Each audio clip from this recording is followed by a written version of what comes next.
राधे राधे, जय श्री कृष्णा। सोचिए एक ऐसा देश जिसने सबसे खतरनाक आतंकवादी ओसामा बिन लादेन को अपने घर में सालों तक छुपा कर रखा, जहां से तालिबान, लश्कर तैयबा और हकीकानी नेटवर्क जैसे संगठनों को सपोर्ट मिलता रहा, जिसे खुद अमेरिका ने आतंकवादियों का गढ़ कहा था। उस पाकिस्तान को अमेरिका हर साल करोड़ों में फंडिंग कर रहा है। क्या अमेरिका को सच में नहीं पता है कि पाकिस्तान क्या कर रहा है, या फिर ये सबसे बड़ा एक साजिश का हिस्सा है? कभी फाइटर जेट देता है तो कभी न्यूक्लियर टेस्टिंग के बावजूद भी उसे इंटरनेशनल प्लेटफॉर्म पर बचाता है, और कभी कंधे से कंधे मिलाकर उसके साथ बैठता है, और कभी ड्रोन से उसी पर हमला कर देता है। ये रिश्ता क्या कहलाता है? ये दोस्ती का रिश्ता है या फिर दुश्मनी का? क्या ये सिर्फ आतंकवादियों के खिलाफ जंग है, या फिर पाकिस्तान को मोहरा बनाकर अमेरिका किसी और बड़े ताकत से लड़ने की प्लानिंग कर रहा है, जैसे कि चीन? या फिर सब कुछ सिर्फ एक भू राजनीति का गेम है, जहाँ पे असली चाल तो पर्दे के पीछे चली जा रही है और आम जनता को सिर्फ शतरंज की गोटियों की तरह इस्तेमाल किया जा रहा है? आज हम जानेंगे कि अमेरिका का सच क्या है, इसका दो मुंह क्यों है,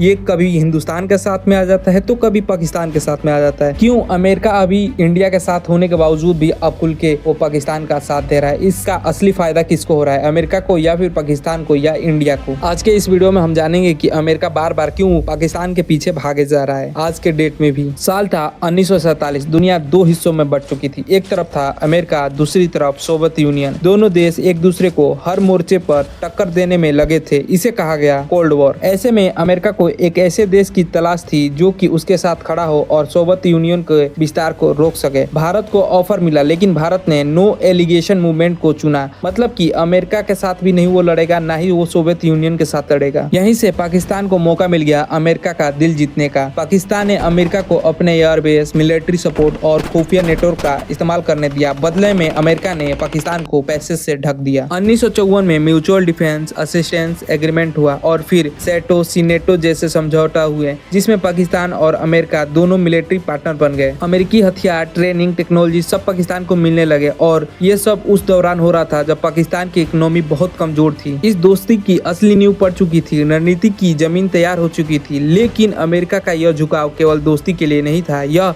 एक चाल थी जिससे वह भारत और सोवियत यूनियन दोनों पर नजर रख सके। अब बात करते हैं पाकिस्तान की उस ताकत की जो शायद उसकी सबसे बड़ी स्ट्रेटेजिक वैल्यू है, उसकी लोकेशन की। पाकिस्तान एक ऐसे इलाके में स्थित है जहाँ पे तीन बड़े देश भारत, चीन, अफगानिस्तान सीधे सीधे कांटेक्ट में आते हैं, और अमेरिका के लिए एक बहुत शानदार एरिया बन जाता है ये। और पाकिस्तान उसका एक ऐसा प्यादा है जिसे वह हर चाल में बार बार उसका इस्तेमाल करते रहता है। 1979 में जब अफगानिस्तान ने सोवियत यूनियन पर हमला किया तो अमेरिका ने सीधे जवाब देने की बजाय पाकिस्तान को आगे किया। CIA ने ISI के साथ मिलकर ऑपरेशन शुरू किया। हथियार, पैसा, ट्रेनिंग सब कुछ पाकिस्तान के जरिए अफगानिस्तान मुजाहिदीन तक पहुंचाया गया। यानी पाकिस्तान सिर्फ एक देश नहीं, वो अमेरिका का आंख कान बन चुका था, और वो उसके इलाके के बदले उसे सब कुछ दिया जो कि एक मिलिट्री वार के दौरान चाहिए। मिलिट्री सपोर्ट, टेक्नोलॉजी और यहाँ तक कि भर भर के पैसे भी। यह एक म्यूचुअल इंटरेस्ट बेस्ड एक रिश्ता बन गया जो कि पैसों के ऊपर और आतंकवादियों के डील से चल रहा था। यही कारण है कि अमेरिका उसे अभी तक पाल रहा है और उसके इलाके का इस्तेमाल कर रहा है। वो चाइना, भारत और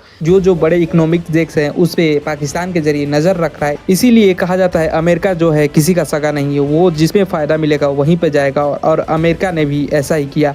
ऑपरेशन सिंदूर के बाद अमेरिका ने पाकिस्तान का सपोर्ट करना चालू कर दिया, और फिर जो हो रहा है वो सबके सामने है। अमेरिका ने इंडिया पे 25% की टैरिफ भी लगा दिया, यानी कि जो इंडिया से सामान जाएगा अमेरिका में उस पे 25% का टैरिफ लगेगा, यानी कि टैक्स लगेगा। और उसने एप्पल कंपनी को सीधे सीधे वार्निंग दिया है कि वो अगर जो इंडिया में अपना मैन्युफैक्चरिंग करता है, इसका मतलब कि वो खुलेआम अपने देश को छोड़ के इंडिया का सपोर्ट कर रहा है। तो आप क्या सोचते हैं इसके बारे में और डोनाल्ड ट्रंप के बारे में? नीचे कमेंट बॉक्स में जरूर बताएं। तब तक के लिए राधे राधे, जय श्री कृष्णा।